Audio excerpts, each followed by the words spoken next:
Que llevo todo el fin de semana con este libro entre mis manos, La mujer que llora, de Esther Valdés, sumergida en esta historia, y debo confesar también que queda totalmente impactada y conmovida por la historia. Así que quiero agradecer al Grupo Planeta que me ha dado la oportunidad, y a Zoe Valdés, la autora, de poder charlar y escudriñar un poquito más acerca de la vida de esta mujer. También quería agradecer que además coincida con el premio Azorín. Es verdad, como decía doña Luisa Pastor, tengo una gran afinidad emocional y por cercanía con Alicante, así que muchísimas gracias por invitarme. Bueno, vemos en la novela una Dora Maar, pintora, musa, amante, una mujer a todas luces fascinante. ¿Qué es lo que más le ha fascinado a usted de ella? Bueno, primero me permites que agradezca la presencia de ustedes aquí. Sé que es un horario difícil, en una época difícil, pero muchas gracias por estar aquí de nuevo. Y quería decir, además, una sorpresa muy linda que tengo aquí entre los visitantes. Está mi profesora de baile de cuando era una niña, que está ahí, Olga Bustamante. Les aconsejo que vayan a tomar clases con ella porque hizo conmigo maravillas. Y gracias, Pepita, por estar aquí. Y Dora Maar para mí significa muchísimo, no solamente por la gran artista surrealista que fue, por la gran amante que fue, sino porque llevo mucho tiempo estudiando la vida de tres mujeres que me han interesado dentro del movimiento surrealista, que es Remedios Varo, Dora Maar y una escritora, etnóloga y también pintora cubana, Lidia Cabrera, que a mi juicio es la más grande escritora cubana de todos los tiempos. Con perdón, pero ha habido otras también, Dulce María Loinás, pero Lidia Cabrera abarca un mundo extraordinario dentro de nuestra cultura. Dora Maar porque su obra como surrealista, que fue lo primero que descubrí como fotógrafa surrealista, ella pintaba después también, me impresionó muchísimo, fascinante, como bien has dicho, y además esa tristeza, esa melancolía que hay en su personalidad, que también al mismo tiempo supone presupuestos firmes en una época en que había que ser firme, un momento histórico en que había que serlo, ¿no? Había estado con otros artistas de la época como Man Ray, sin embargo fue el gran genio, Picasso el que la atrapó, y ya ese amor tormentoso y apasionado ya la marcó de por vida. ¿Qué encontró en él que no había encontrado en anteriores amantes? La mujer que llora. No, él encontró, desde luego, hice un juego de palabras con la serie magistral que él hizo sobre ella, pero sobre todo encontró una mujer que yo creo que fue la única, él lo dijo, él lo expresó así, con la que podía dialogar a un gran nivel intelectual. Y como bien has dicho, no fue ella solamente musa de Picasso, lo fue de Man Ray. En casi todos los libros que se publican de Man Ray aparece las fotos que hizo Man Ray de ella. También lo fue de Georges Bataille. Ella es el personaje de Senia en El azul del cielo, una novela de Georges Bataille. Y de Tanguy, que no la pintó, no hizo, pero que la amó mucho y que tenía una enorme... Fue muy fiel a la amistad con ella. Significativamente, desde luego que fue una época una mujer que significó mucho en su época y lo sigue siendo. Sin embargo, en la novela se ha centrado en los días, en ese viaje a Venecia, 5 días, 8 si contamos el viaje de ida y vuelta hacia Venecia, con dos amigos homosexuales, Jamie Lord y Bernard Minolet. ¿Por qué se centra en esos días concretos? Bueno, existe una biografía de Alicia Duhovne Ortiz, que yo la cito en el libro. Además, Alicia Duhovne Ortiz es casi un personaje importante, lo es en la novela, que ya, desde luego, ahí estaba la vida de Dora Maar, como en el libro de James Lord, que también escribió sobre su relación platónica, su amor platónico, por decirlo de alguna manera, no solo con Dora, sino con Picasso también. Entonces lo que me quedaba era esa duda de esos 8 días en los que Duhovne Ortiz y James Lord dicen: algo pasó en esos 8 días que Dora decidió aislarse del mundo, su vida sexual terminó, toda su relación con el mundo terminó, pero sobre todo con el mundo de esa época, Marie-Laure de Noailles, todos los mecenas como los artistas de la época, y se dedicó a la religión. Ella dijo: después de Picasso solo Dios.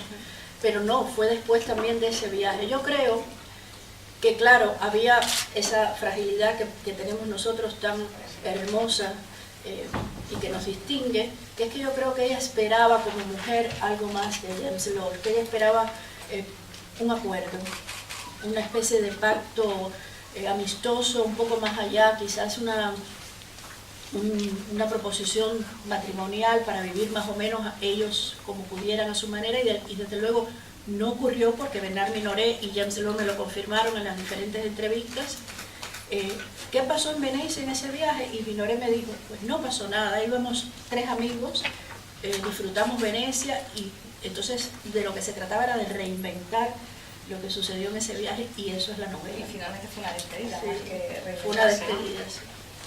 ¿Cree que la historia ha hecho justicia al talento de Dora o seguirá siendo recordada como la amante y musa de Picasso? Lo que es en cierta manera injusto, pero también lo fue, o sea que desde luego eso no se puede obviar ni negar, pero yo creo que ojalá la novela sirva para repasar no solo la obra de Picasso, que se repasa a través de la serie, porque en momentos clave, de manera subliminal, traté de que el lector tuviera que hacer referencia a La mujer que llora, la serie completa, pero sobre todo que vaya a buscar la obra de ella, que es una obra muy, muy importante dentro de la estética surrealista y del movimiento surrealista. ¿Abandonó la fotografía por Picasso? Abandonó la fotografía porque Picasso le pidió que volviera a la pintura. Hay algunos que dicen que detrás de eso pues hubo una necesidad de Picasso de imponerse, desde luego. Yo creo que ella también fue cómplice, o sea que siempre somos cómplices de alguna manera. Cuando queremos hacer también del sufrimiento arte, pues la complicidad es evidente. Es una novela, a mi juicio, femenina en el sentido de que es solidaria con la figura de la mujer, entiende a la mujer, su dolor, su pasión, su entrega, y la figura de Picasso aparece de un modo más tangencial, imposible que sea en un segundo plano porque ella está totalmente enfocada su vida en él, pero consigue que ella sea la protagonista. Como en la vida de Dora Maar, el gran problema que tuve con la novela fue Picasso, que se quería comer la historia, se quería comer la novela porque es un personaje fascinante, es un personaje que yo no podía describir sin enamorarme de él y sin correr los riesgos que corrió ella. Claro, esto es muy metafóricamente muy bonito decirlo, pero así fue, y yo creo que, claro, tuve que ponerlo en su lugar y decir, no, se trata de el recuerdo, la memoria de ella, ¿no? Es imposible, como hemos visto, ya no solo Dora Maar, sino todos los personajes que aparecen que son reales, es imposible sobrevivir a Picasso en el sentido de que él lo eclipsara todo, en cierto modo, porque incluso James Lord es una especie de enamoramiento. Bueno, me alegra mucho que hables de James Lord y de Picasso directamente, porque James Lord no solo, sino que él planificó su vida en función de que lo que quería era conocer a Picasso. Él se alista como soldado norteamericano para ir a la guerra, para entonces con la ilusión de encontrar a Picasso, y enseguida que puede va allí al estudio, al atelier, al quai de Grand Augustin, donde estaba Picasso, y ahí es el encuentro que no contaré porque es un encuentro muy hermoso. Para mí es uno de los encuentros entre dos hombres, un joven que aspiraba a ser escritor y un gran genio. Hablemos del proceso de la novela porque se nota que es intensa no solo la historia sino el proceso de creación. ¿Cuánto tiempo le ha llevado? 6 años y medio, pero bueno, porque en el medio hubo el problema de que yo no sabía si lo que quería contar era solamente esos 8 días o realmente quería abarcar más, que fue lo que hice. Y el propósito era, principalmente, como le he dicho ya esta mañana a algunos periodistas, era establecer un paralelo entre 2 épocas y que ese paralelo el lector se diera cuenta que, pese a la diferencia de una época terrible, que fue esa época en que ellos vivieron en el París ocupado, en la Guerra Civil Española, pues el paralelo se estableciera con lo que estamos viviendo hoy, con una parte que sucede mínimamente en Cuba, y que el punto en común sea, desgraciadamente, la bestialidad humana. O sea, el hecho de que nunca nos damos cuenta que los errores se repiten. Tengo que preguntarle qué parte de autobiográfico hay, porque es verdad que es una novelista, cubana, la que narra la historia. La narra, además hay fragmentos en los que está en primera persona, como si fuese la propia Dora.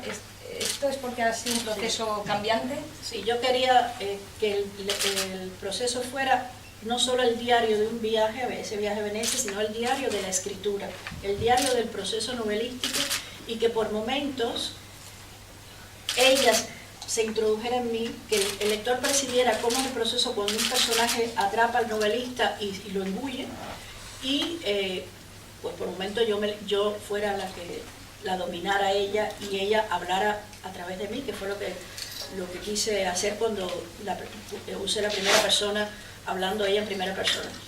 Es un proceso que costó mucho trabajo hallarlo, porque claro, no es nada que yo haya inventado ni se haya hecho antes, pero en una vida tan fuerte, una historia tan importante de amor entre ellos dos, podía ser un elemento que podría distanciar un poco al lector, o que podría pues enamorarlo con otra cosa.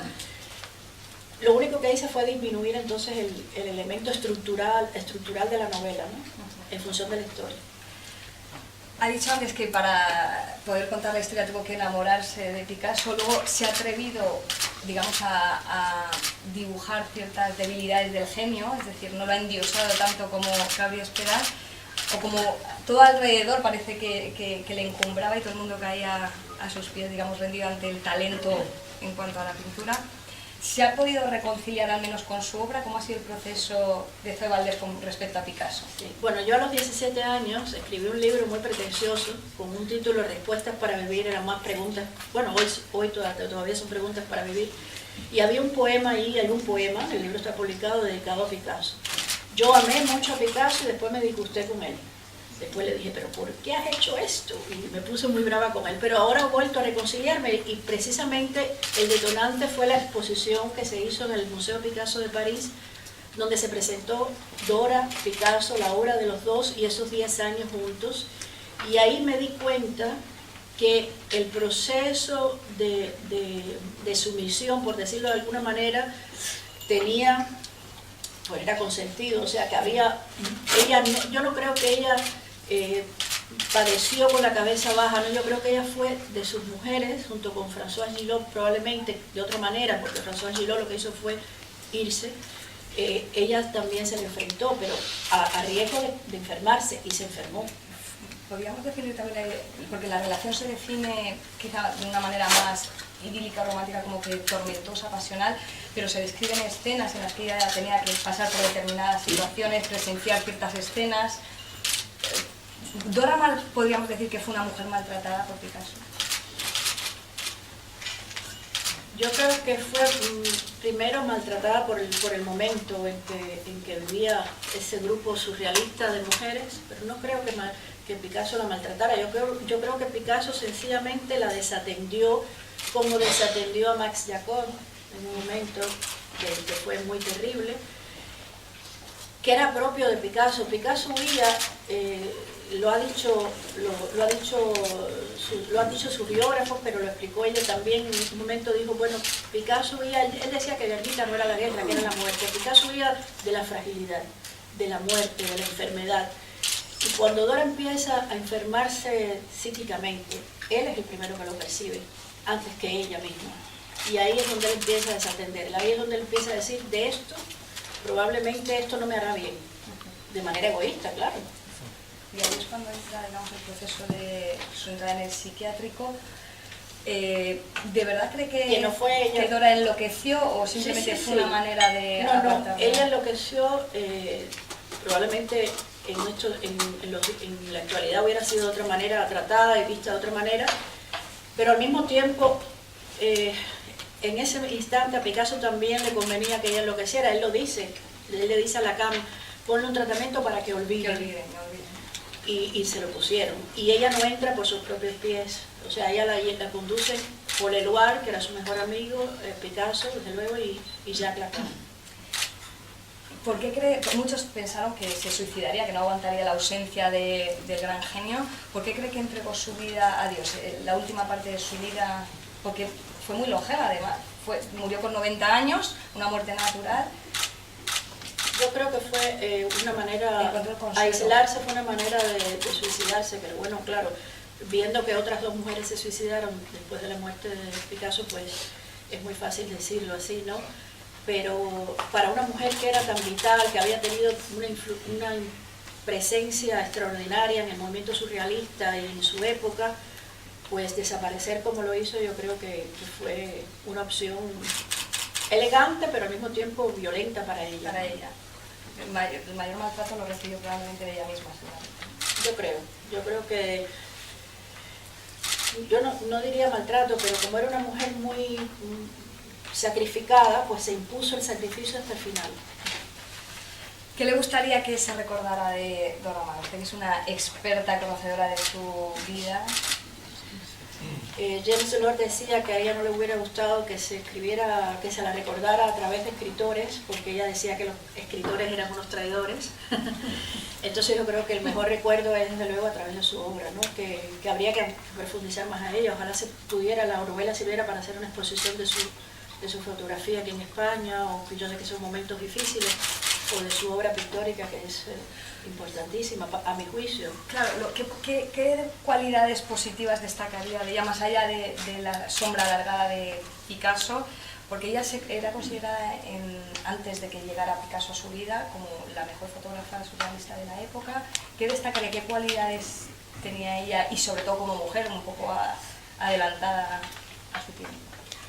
Yo creo que ella era, bueno, la comparación con hombres desde luego, pero el Alfred Harry de la fotografía era ella. O sea, ella tenía una visión absolutamente, ella, como decía Jorge Camacho, el pintor surrealista cubano, ella nació surrealista. Y no se puede ser surrealista o devenir surrealista, se nace surrealista. Ella es una mujer de una gran exigencia, de un gran rigor. Y eso, pues, yo creo que es lo que hizo que su fotografía sea, cuando ves una limpieza enorme en toda la propuesta de cada objeto, cuando pone un objeto ficticio al lado de un rostro de alguna manera pacífico, abandonado, pues ahí hay un significado surrealista importante que es inevitable, que hay que traducirlo, interpretarlo y después, desde luego, es inspirador, da un élan vital que se desprende de su obra que es extraordinario. ¿Tuvo la oportunidad usted de conocerla? Sí. Y tal como lo cuento, fue así. Es el final del libro, pues solo nos cruzábamos y yo soñaba con encontrarla, y claro, lo que he reinventado, lo que he escrito es que también ella soñara con tener una amiga como yo, lo que sigue siendo muy pretencioso, ¿no? Yo creo que nos ha quedado claro, no hemos destripado nada. Yo creo que es un buen aliciente y un buen cebo para animar a leer la novela. Yo desde luego la recomiendo. Gracias. Y no sé si alguien más quiere hacer alguna pregunta que se nos haya quedado en el tintero, o si la propia Zoe quiere hacer algún apunte para destacar de la propia novela. Yo creo que estaba perfecto y te lo agradezco mucho. Muchas gracias. He disfrutado mucho, a pesar de las lágrimas, ¿eh? En cualquier caso, si hay alguna pregunta, aprovechamos el momento y abrimos un turno.